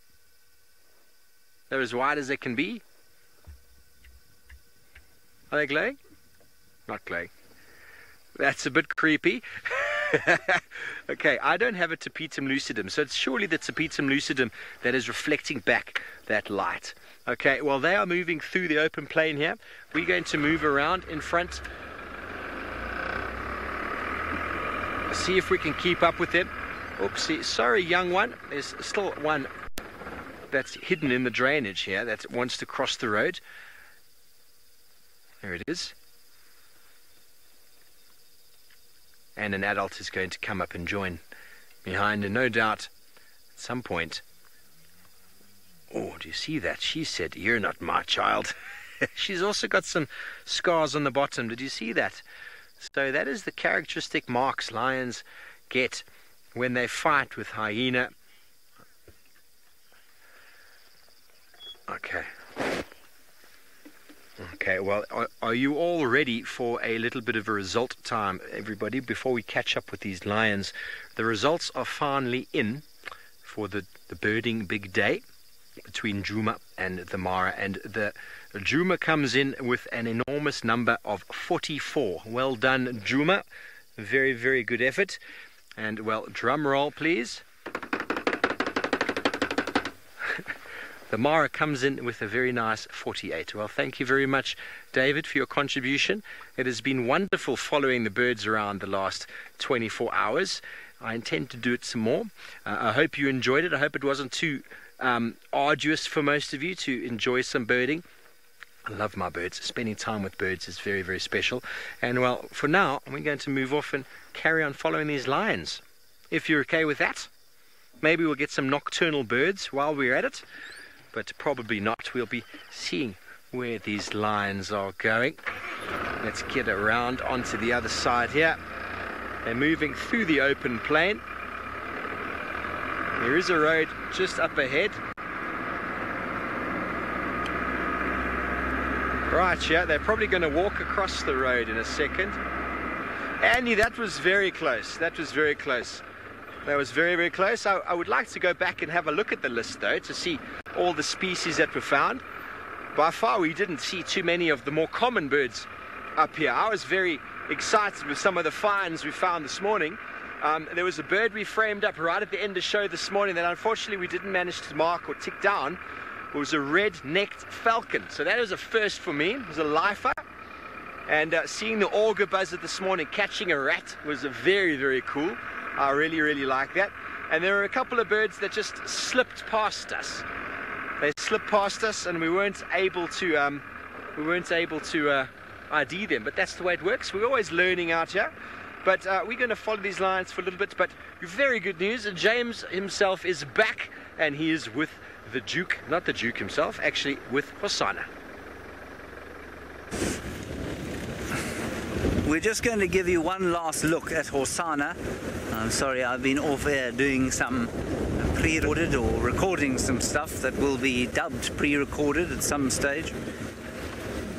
Let me just get back to where Hosanna was. Now, he came down the tree and he came to have a drink, and then the elephants chased him away, and then he went to lie in the bushes over here, and let us hope he is still in the bushes over here. I see the sun has just come out, which is nice. Oh, there he is. He's at the dam. Can you believe it? Hello, Hosanna. There he is.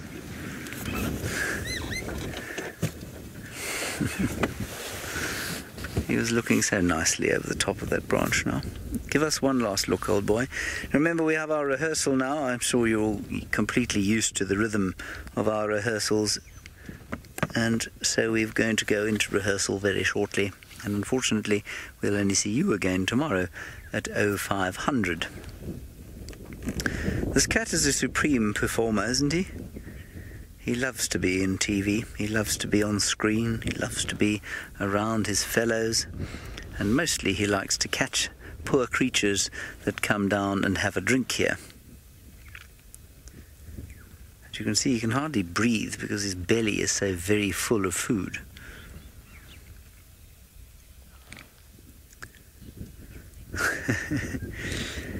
All right, everybody, that's going to be it for this edition of the Sunrise Sunset Safari. We'll see you tomorrow at 0500. Until then, thank you very much for your questions and your comments. They were most welcome, as always. Bye-bye.